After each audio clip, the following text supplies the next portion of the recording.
shouldn't be on Windows. I'm not hearing you on the other side,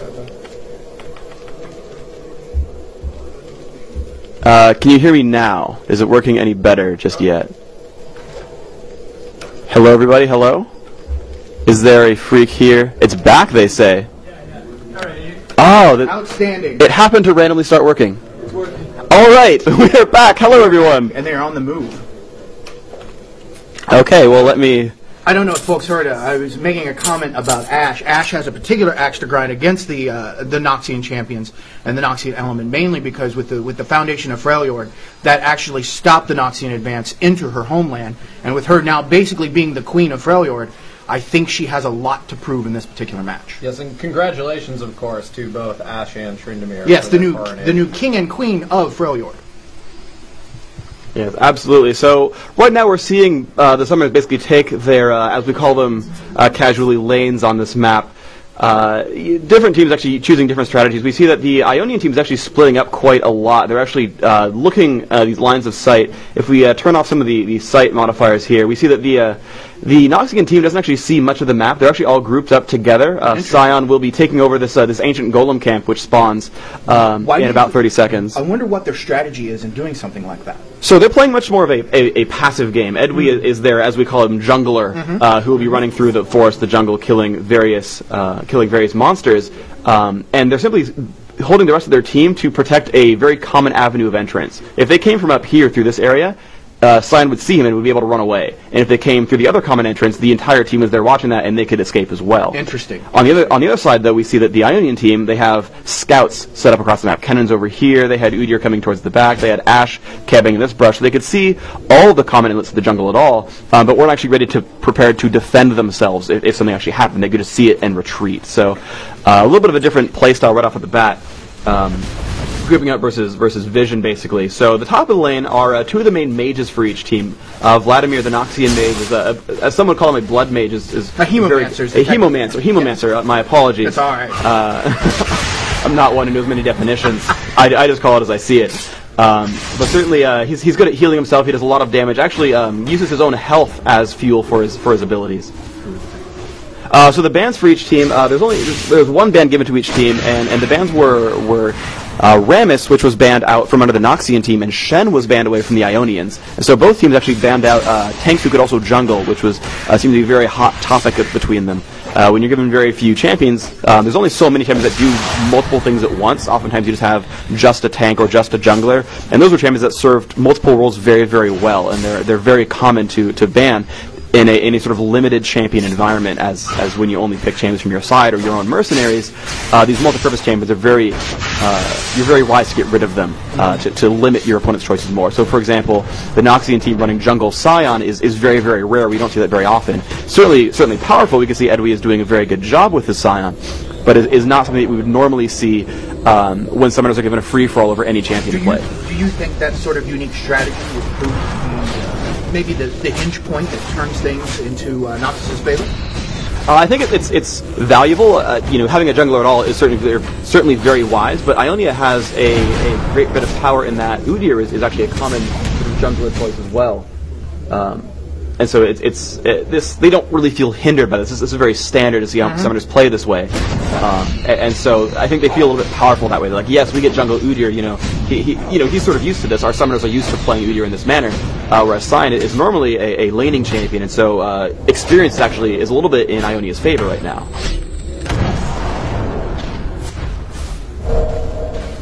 So we're just seeing the sort of lane assignments at the bottom lane. We have Morgana and Singed playing together at the bottom against Amumu and Soraka. This is kind of interesting that we have like support plus tank versus support plus tank. The sort of traditional roles for these champions are actually to basically help the other half of the team do their jobs better. As Friend would do with Singed, he would generally initiate a team fight and position someone out of the way with Fling. And that would allow someone like Misfortune or Vladimir to have an easier time fighting. It really wouldn't be Singed that would be winning the game for his team, but would enable other champions to do so. These sort of roles are different between these champions. It's very interesting to see how well they'll do that action. Noxus seems to be applying a lot of pressure early on to Ionia in that bottom lane as well. I wonder if that momentum will continue. Oh, never mind. Oh, we almost had a small gank from Jungle Cyan, who actually ran towards the bottom of the map and found that there was nothing really available for him to fight, so he simply wards Dragon and continues on towards the middle of the map, and this could be very dangerous. Oh, Ash does not have boots. Edwy has charged up his shield. Here he comes. There's the Ghost, and here comes the Cryptic Gaze, and no, Ash will dodge that with Flash. Very good job by his summoner, popping that Flash spell, but still Edwy running up with his shield, going to break that in the face of Frost, doing a little bit of damage there. Frost taking some damage. Some nice play there from both players. A little bit of damage there. Good dodge on the other side. We can hear the rabble of the street downstairs. Indeed. I don't know if you can hear them. The taverns are filled as League Physiopathic Services are providing live coverage of this monumental event.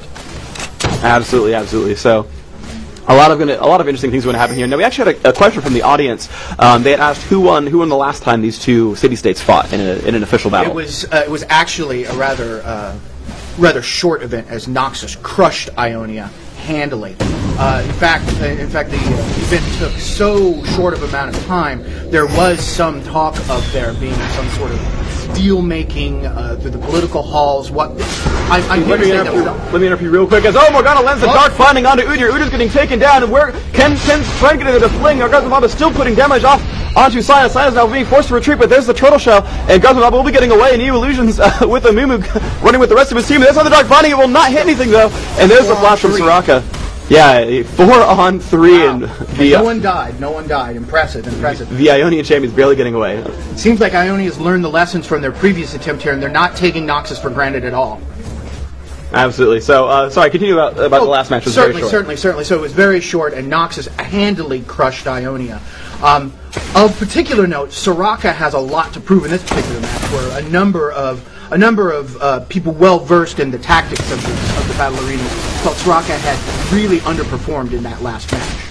And also interesting is that Dr. Mundo was actually one of the MVPs for the Noxian team in the last match, but he is absent from this one, and I think that has something to do with the operations on the Ionian side. I think they probably may have traded off some of their own options to ensure that he would not be able to make it into this match. There are many things afoot here. No doubt that the Journal of Justice will get to the bottom of each of these.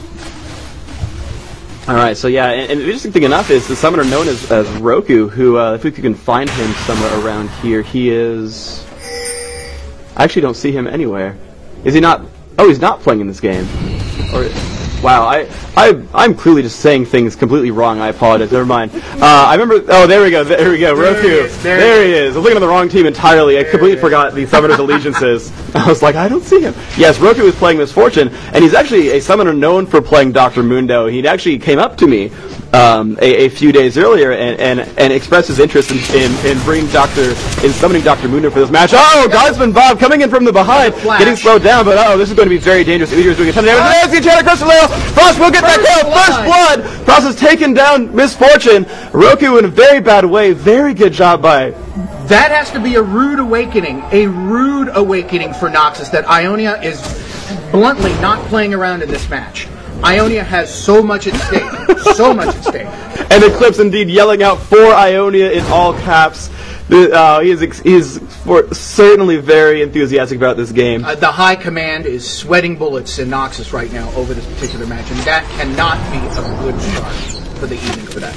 Yeah, so very, very good opening. This is actually what I talked about briefly earlier, where, again, Udyr is more of a conventional jungling choice for the Ionian side, and we saw when Cyan tried to gank, you can see it was very, very easy for Frost to escape that, for Ash to escape that with the summoner casting Flash. When Udyr showed up, Flash was not enough to stop that, if he just simply walked up and stunned him with Bear Stance again. Flash has been a dominant... We've seen 2 instances in this match already where Flash has saved the day. In this particular case, it actually didn't save it.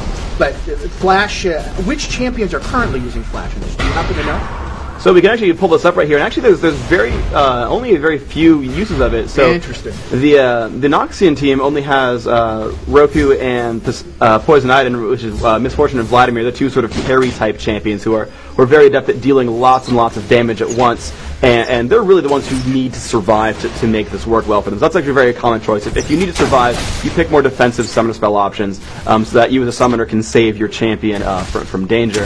However, the other team, we see On the Ionian side, they're actually a little bit more apt to run that spell. We have, of course, again, the mage and physical carry, as Kennen and Ashe are both running that spell, but also Soraka is running Flash as well, who is really the main support champion for Ionia. But the really cool thing about that is she's also running Clairvoyance, so that the Ionian side can always look and find where their opponents are. Clairvoyance, a great summoner spell, which allows you to reveal an area on the map. Interesting. Because normally you look at this and you see that the Noxus does not have a lot of vision. They actually don't see any of the champions on the map right now. Wow. They have almost no idea what's going on. And a simple Clairvoyance, as Soraka has, would reveal those areas quite nicely. And we already see that lack of vision has allowed Udyr to walk up and almost quite handedly flank and almost gank that Vladimir, but Vladimir using Sanguine Pool to escape that gank, and Guardsman Bob choosing not to push his champion into that fight. Will survive for now. But he does have control of that lane. As you can see, these purple minions as they are spawning are simply not yielding any benefit to the Noxian team. They're not giving any experience in gold out, as no one is there to reap those rewards. All the exchanges so far have not hurt the Ionians one bit. In fact, Ionia seems to have the momentum in this early match. Yeah, absolutely. And we even see that Ionia, and I talked about Clairvoyance earlier, is actually doing a very good job of controlling the map in general. We can see that as far as wards are concerned, the Noxian team has dropped one single ward down in this brush, which can just barely spy into Dragon, but has no idea about any of the rest of these gank paths. So they have almost no vision of the entire map. Now, if we look at the entire map again, we can see that Ionia has placed wards over in one of the lower gank paths, directly in front of Dragon, inside the jungle, and even across the upper river as well. So the Ionians are very apt to not only gank better, as you saw earlier, but also are doing a very good job at revealing the entire map such that they are never surprised. And it seems that this is going to be a common advantage that will continue to push through the rest of this match, as the Ionians are going to be much better prepared for everything that Noxians throw at them, whereas the Noxians are going to be a little bit more surprised. We saw last time where there would be no reason for Misfortune to stand up there with Udyr directly behind her, and if she knew that, she would have already retreated, and that really resulted in that first kill. But a few things of note, though, is Udyr is coming back towards the top of the map, and now Vladimir does see that he has a ward right there. We can see Vladimir already knows he's coming in, and there's the gank, and there's the Sanguine Pool. Let's see if he will chase. He will not. Vladimir will continue to run down past his turret, and he will be safe. But as I was saying, one of the interesting things going on is that the teams are allocating the resources a little bit differently. Now, there are two major monsters that spawn on each side of the map: the Golem, the Ancient Golem, and the Ancient Lizard, or the Elder Lizard, I should say. And when they are killed, they confer a very large buff to the champion that slays it. A little bit of a fight at the bottom. Looks like both teams will be safe, though. Singe is very, very durable. It's very unlikely to see Singe die in a small fight. True, very true. So generally, Singe will be safe unless he makes a major mistake, which he may indeed, or get ganked or something. But Singe will generally be safe, as will Morgana. Both are very strong defensive options. Neither champion should die very easily. But what I was saying is Misfortune has been given the blessing of the Lizard Elder, which allows all of his basic attacks to slow enemies and actually deal bonus damage when they hit. And so right now, anyone who tries to fight Misfortune 1 versus 1 will generally lose very, very handedly. Just taking a look at the word on the wind here, in fact, there will be only one match. This is not a best of 3. This is the best of one, and we can see that, again, this is map awareness. They barely have vision of this camp down here, and there we go, there's the large team fight, as Numi has passed over, Roku will blast over the wall, has already tossed his as well. Fox picking up that kill on Edwin, and here we go, this is Singe going to drop down, Singe is about to die. Will they kill Singe? And they're trying so hard, but he's still running around, not dying. And there's the Hemo Plague from Vladimir, trying to drop down as many Ionians as he can. Will he be able to kill Soraka? No, he's going to get silenced, and he will get dropped down. That mage unable to do anything while silenced. Soraka, with a very clutch play, has him improving against Noxus, and does so, silencing Vladimir, one of the newest Noxian additions to the league, getting away with no help, and that was a triple kill for the Ionian-born Udyr. Guardsman Bob scored a triple kill there. Ionia crushed in that exchange.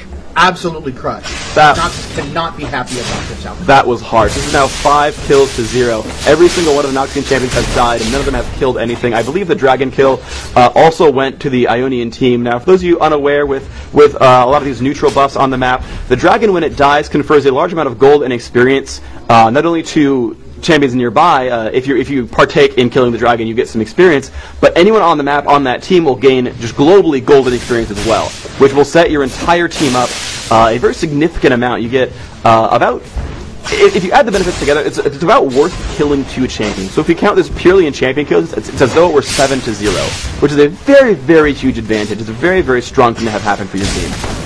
I have to admit, in looking at this match so far, it really shows that Ionia has something to prove. Noxus really needs to just calm down, execute their game plan, and stabilize this map. Absolutely. So, you know, their entire plan that they've been enacting from day one, or really, you know, minute one of this match, has been controlling the map, and that's shown in every situation we've seen so far. The very first situation where Sion's gank on Ashe did nothing. Then right after, Udyr's gank on Misfortune was just perfect and got them the very first kill of the game, and even gave the kill to Frost's Ashe, which is just very, very powerful to give physical damage dealing champions those kills early on. Gold is so useful in these champions in these games. But then afterwards, we just saw so much ward control. We can see still that if we turn the fog of war back off, they have a ward that's now useless as Dragon has died, but they're only warding to just watch their lane. Bottom lane has a ward and top lane has a ward, but that's it. They see nothing else on the map at all. We scroll back out and we see, yeah, there's wards more towards the middle for the Ionian team. They can see passageways into and out of the jungle, and they used to have, you know, just all of the river warded, and they actually had what some summoners call a counter ward, a ward that can see invisibility they had dropped earlier to actually kill off the wards that Noxus had dropped to watch those areas. So they've been much more apt to try to control vision of the map, and that's been really, really paying off for them. That's really the one thing that's been giving them such great power this game.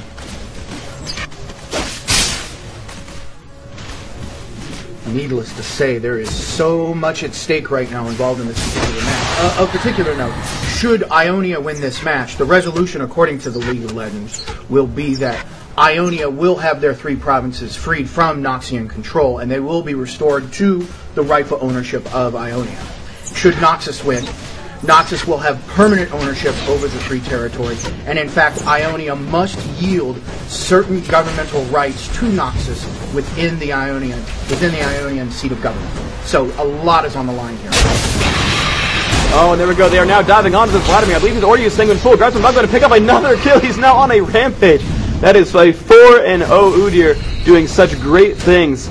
That is just phenomenal play, and actually he's actually assisted or killed every single champion so far. Every single death that Noxus has suffered has been partially at the hands of Guardsman Bob playing Udyr, and that is just, again, this is what I was talking about earlier. This powerful jungle that summoners commonly employ, whether they're limited by champion choices or not, is proving so very powerful. Whereas Edwy's Sion just not able to quite reach that same level of dominance. Another interesting note about that: Guardsman Bob and Poison Iden are summoners who typically cooperate with each other. They actually participate in matches together. But they found themselves at irreconcilable differences about the state of affairs in Ionia, and now they are against each other.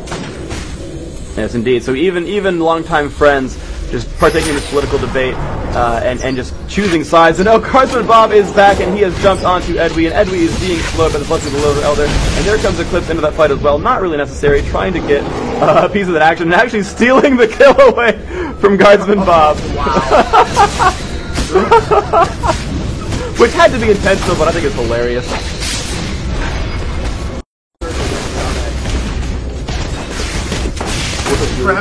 Perhaps the personal matches are in order, but I think they're going to have to take they're going to have to take some time to sort things out on their own for sure. Absolutely. Meanwhile, this bottom lane, of course, both players still content to level their champions up and continue to just try to gain in power. They don't really feel confident roaming across the map and really causing things to happen. It's almost entirely been Guardsman Bob and Edwy, the summoners, who have been trying to instigate most of the action. Unfortunately for Edwy's Sion, Summoner Flash, specifically from Frost, has been just completely denying any of those combat attempts. And he's just gaining in power so steadily now. Has a lot of attack damage on that bow of his. Will be tossing out extremely powerful arrows, and that's just going to continue to cause significant troubles for the Noxian team. We can see a bit of a lull in the action now, as the players are sort of grouping back near those towers and trying to keep their resources alive, their map control somewhat dwindling now as the wards have timed out entirely for the Noxian team and finally put only one ward down right now. So they have very little vision of the map. Have finally dropped a new one right there, and that is a pink ward. That is a vision ward, which means that yes, they are going to attempt to wrest control of the dragon right now. This ward will see the other one, and Noxus will try to group up to take that advantage of vision over, and that is very smart for them. They have timed the respawn of this ancient dragon, and they will do what they can to equalize that score there. But this is looking so good for Ionia right now. Their players are actually more apt to prepare for this. They're very nearby. They're ready for this fight. The exception actually now, Udir's actually fallen back. He's grabbed some items to try to make himself more powerful for the coming fight, and that is a lot of items. That is a very powerful Udir. But right now he's out of position for the next fight. If Noxus really went for this, they could actually force a 5v4 fight and possibly take over the dragon. But I don't believe they know this has happened, as again, they're ward control. They may be rattled at this point. Yeah, they're simply they're very afraid of their opponents right now. They know if they get into a fight short-handed, they could possibly lose in the game entirely. And so they're very afraid of what could happen. But you can see the Ionians just don't care. They're just going for it entirely. They know they're more powerful than the Noxians. They're just going for this dragon right away. Guardsman Bob should have some of this fight ready to help his Udyr take down this dragon. And you can see the Noxians just not yet ready to jump in here, and they're just grouping around the various sides. They pull the dragon out of range of any of this initiation, and there we go. They have taken the dragon down. This is still 0 dragons for Noxus, but Bren just by himself getting completely dropped down. No teammates helping him whatsoever, just all from the back. I don't know why they didn't coordinate that better, but he was by himself getting himself killed. That may have been a costly blunder for Noxus in that case. That was just silly, I have to admit. That was not well coordinated for the Noxian team. I think they've just become overconfident from the victory last time. Perhaps. So the rattled at the absolute maximum. Oh, that was a nice arc binding. Let's see if they can pick this up. He's been healed. All right, Udyr has already been healed by Soraka. It looks like he will just escape that tower, as he has 246 armor with all the items and buffs combined. That is a very, very tanky man bear Phoenix Tiger. That is hard to say, by the way. You did it quite well. Thank you. And Turtle. And Turtle. I apologize for missing the Turtle out there. But the man bear right now going to take down this golem, turning into a man Phoenix, and doing what he can to give himself this blessing of the ancient golem for bonus experience and all of that. Now, one tower has finally slain. The first tower of the game, or turret I should say, has been slain. Eclipse playing Kennen, doing a very good job there. Has taken down that turret, so that is now 2 dragons, 1 turret, and a whopping 8 champion kill advantage for Ionia. This is going so well for them. And now, a couple things to state, though, is Ashe is a very strong character, but is somewhat unsafe. Her movement speed is low, her range is high, but she has no strong way of escaping from battles, and she doesn't have a very consistent, strong support champion that can actually properly babysit her. Now, Soraka can heal Ashe consistently, and that is very powerful, but is not the kind of champion who can just instantly nullify 1,000 damage and push back all opponents. So Ashe can be killed, no matter how powerful she is, can always be killed by the Noxian team if the positioning is ever incorrect. Meanwhile, Misfortune is a little bit safer, has more movement speed, has a little bit more range in some of her abilities, and that is very powerful. We've seen that the jungle game has been dominated pretty heavily by Ionia in this match, and perhaps one of the causes of this is the absence of Warwick. Warwick being one of Noxus's high priority champions to have on their side, but unfortunately, if you've been keeping up with the Journal of Justice, Warwick just recently experienced quite an ordeal where he was actually kidnapped by a person who remains still at large at this time, and he was subjected to torture and some amount of mind-altering, I guess poisons or chemicals. It's unclear as to what it is. His good friend Singed was able to sort of free him from that, but he was really not in shape to participate in this match, and that may be hurting them pretty badly right now. Also, on that subject, many summoners have asked why Urgot and Swain have not made their appearances in the Noxian team either. Swain actually was recently promoted into the high command, and this is a rather momentous event for him, and he actually needed to be away from the fields of justice for a little while he secured some of the formalities and ceremonies. There are some rumors that there may be varying opinions in the high command about his participation in these things. Also, I mean, if we look back, right before the invasion of Ionia, he was the master tactician of Noxus, and he was pretty much flawless in his performance, but he was suddenly decommissioned right before the invasion took place, and was pretty much not heard from again until just recently when he joined the League. So quite a bit of speculation has been occurring about looks like we've got some action.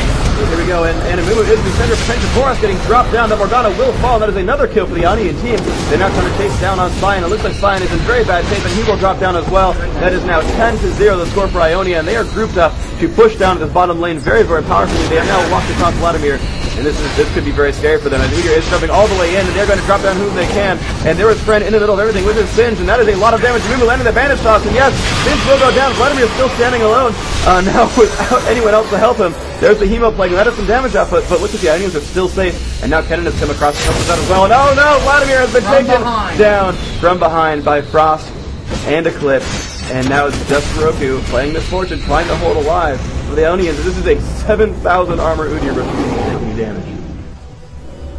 Wow, it's definitely looking like a pretty one-sided match. I have to say this cannot be what Noxus was looking for at all. It's certainly, at least for, I guess, for the sake of the match, it's taking longer than the previous one did. But Noxus is definitely, they have to step up their game. They have to respond, but it may be too late at this point. So as we were saying, anyhow, yes, Swain was absent, and it could be in part due to the fact that he has obligations that he must fulfill with his new political status. It could also be that there's some things cooking in Noxus which have prevented him from being here. As far as Urgot goes, Urgot was actually, unfortunately, he sustained some damage in a recent match and needed to be in for repairs. And so he is currently with Zon Technicians and also unavailable for this match. So a lot of Noxus's power players just being perhaps even suspiciously unavailable to participate. So my question to you, Freak, is when do you think people will start going for Baron Nashor at this point?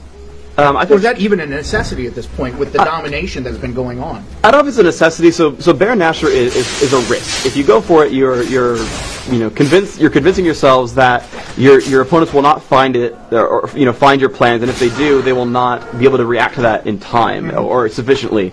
So if all of the Ionians are shown to be bottom, the Noxians can maybe go for Baron Nashor and give up a tower or two, but it's worth it.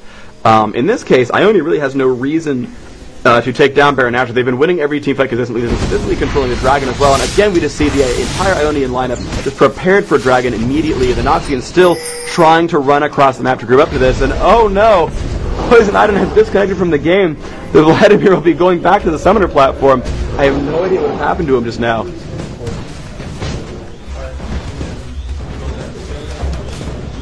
And so hopefully the Ionians will not capitalize on this too hard. As much as they are winning, they shouldn't be capitalizing. There's a problem with the summoning orb or something along those lines. We'll get to the bottom of it immediately. Yeah, so in the meantime, the Ionians will just simply grab as many of these objectives around the map, these safe objectives, the Lizard Elder, the Ancient Golem, and powering up Frost's Ash, which is a very wise choice. Generally, these long-range physical carries are the right choices to empower during these games. League officials are, as we speak, trying to find out what the situation with Poison Iden is right now and decide if action needs to be taken. I saw comments. We'll have a report on that. We'll have a report on it fairly soon. Okay. And yes, we see the exact same thing happening here as Roku has been donated the Blessing of the Lizard Elder on the Noxian team. So both teams having the same sort of ideas. The Ancient Golem has respawned as well, so we'll see who on Nox will try to take that buff away for themselves. In the meantime, we just see a very, very powerful Ashe being played by Frost. These very high-profile items, Infinity Edge. Yeah, Infinity Edge, Last Whisper, Elixir of Agility, red and blue buff. This is a very, very deadly champions. Our spies have incapacitated your summoners, says Paroku. Uh-oh. A little bit of misdealings potentially from the Ionians. A lot of speculation going into this match that the champions selected for the Noxian team were quite a bit stronger than the champions available to the Ionian team, but pretty strong demonstration of the power of Ionia here in this match today. We see all the summoners in the game now trading some lines back and forth. If you look down here, they've been there's no taunting each other. There's no love between either of these teams. Oh, never.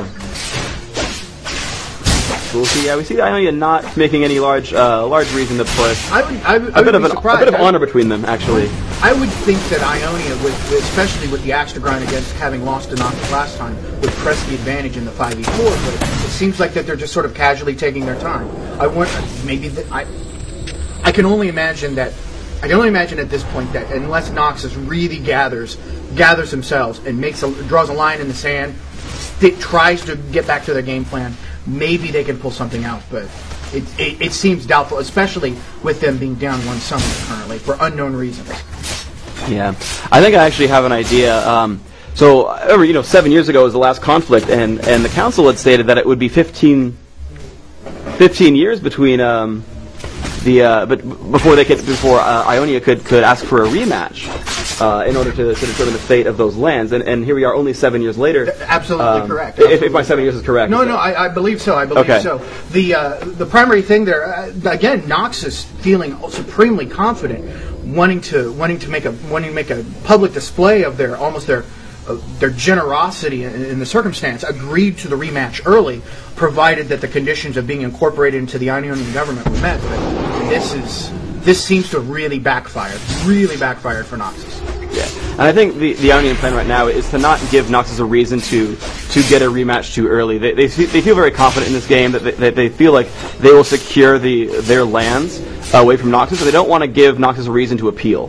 To appeal the match. They're playing it safe and saying, we know we're in the advantage. We don't want to give our lands a reason or an ability to be conquered again for the next decade and a half. And so they're playing it safe and hiding away. If Noxus is unable to pull this out, this will be yet another huge disappointment for Noxus over the past few years. I mean, with the loss of their campaign against the Barbarians, which are now Freljord, with their stalemate against Demacia, with the eventual stalemate against Ionia, you have to think, oh goodness, good. Poison Ion is reconnected. Okay, good. So the Noxian summoners are all back in the game, and they have found that Ionia has warded Baron Nashor, and they have simply cleared the ward out and placed a couple of defensive wards around the map as well to try to keep track of this. There's the hawk shot from Ash, spotting that no, Noxus is not actually going for the kill on Baron just yet. They're simply trying to wrest map control away, which is a very smart choice. But Udyr leading the pack.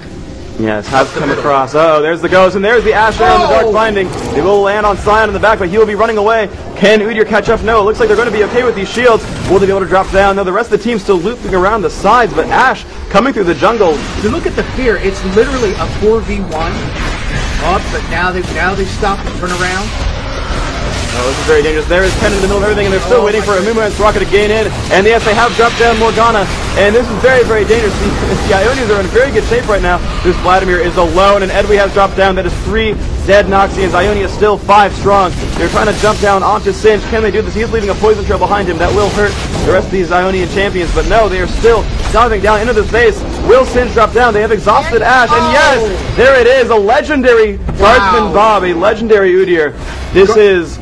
Guardsman Bob literally chased four Noxians down the lane. Single-handedly chased them down the lane. Unbelievable. Oh, man. So, you see the loss of Dr. Mundo leads to the rise of Udyr and how powerful that has been. I find it interesting. Wow. I find it interesting, too, that Udyr has been dominating so hard. There are many sub-factions of Ionia. One of them being sort of primal champions who feel that going through the primal essence rather than just the equilibrium of balance is more important. So this may actually give the hawkish factions of Ionia more freedom. Absolutely. It seems that Udyr is really carrying the weight of the rest of the 4 champions. And really, you can almost say that Ionia is bringing 8 champions, and as they have the man, bear, turtle, phoenix, tiger. It's true, man, bear, turtle, phoenix. And tiger. Tiger, man, bear, turtle, phoenix, tiger.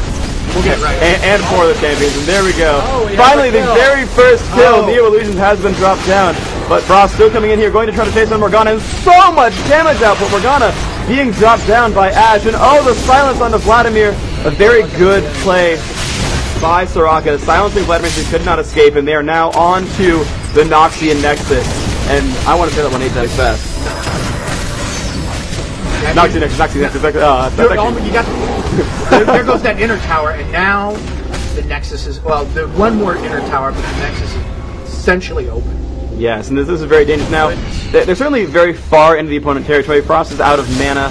Of course, Eclipse playing Cannon just uses the energy system, so that's going to regenerate fairly quickly. But they're short-handed and they are low on mana. Spirit of Ionia, rid these Noxian heathens of our lands. Oh yes, the Summoners, of course, trying very hard to fight for their lands. And yes, the Noxian Nexus is now available. Frost in the middle of everything. Will he drop down a critical strike from Misfortune? Looks like he's going to be safe. No, there is friend. Can he catch on? No, he will not. And Ash will get away at 80 health. Trying to now jump back down onto the Nexus. There's Vladimir in the middle of everything. Can he do enough damage? They're trying to kill whoever they can, but of course Udyr in the middle does not taking damage. Poison Item jumping down on the Cannon even harder. Roku dropping down. That is a kill. Roku picking up the Soraka. So now there's 2 deaths total, I believe, for the Ionian team. 20-2. They're still on this Nexus. It looks like they might be able to force Guardsman out of this fight. They're dropping down onto Sign as hard as he can. Oh, there's the Sanguine Pool barely getting himself back. Guardsman Bob literally pushing back 4 of the Noxians. So very deadly, and they're doing what they can. You hear the crowd in the background getting louder and rowdier. It's a very pro-Ionian crowd here. Oh, there is a boomer setting everyone that you can. And let's see what they can do here. They're now jumping back down onto Sinus. Sinus is the one who can escape the least, but Unukamuma will be dropped down here by this Noxian cavalcade. And yes, there we go. Roku trying to run away, still afraid of Udyr. Ionia establishing control over their home base, except for Guardsman Bob, running rampantly throughout, unable to be stopped. Oh, and across the map, Ash has stunned Zion, and Guardsman Bob will pick up that kill. What a shot. Legendary still. Very nice play. Eclipse has gone back into this fight, and the Ionians just laying siege. Go away. Ionians laying siege with Outlook yelling at me. Important messages we'll get back to you later. Doing what they can. Frost trying to run away. The Noxians fighting tooth and nail against the Shell and Claw, as Udyr is doing what he can to keep the Noxians at bay, trying to stay in their base. Udyr has been in the base the entire push. Literally, all the others fell back or died, and they had a chance to regroup and come back, while he's getting low. There's a new shell. Oh, Roku's taking some damage. Ash putting on some damage, but oh yes, Vladimir has gone down, but Udyr will fall! This could be the turn of a comeback. Udyr has been dropped down. They're going to try to expel the Aurelians. To Noxus's credit, they are still in this match. They need to. But it doesn't look good now. Now here comes the rest of them. Ionia is pounding on this Nexus. Will the Nexus fall? Will Ionia push them back? The Noxian Nexus is about to go down, and yes, Ionia will save their lands and push the Noxians back. I can feel the anger all the way from Noxus over this outcome. Goodness. Wow. A stunning victory for Ionia. Well deserved, well played, especially hands down. I don't want to take the thunder from you, but I certainly have a candidate for MVP. Who would you think the MVP candidate would be in this case? I have to hand it to the 0-7 Singed.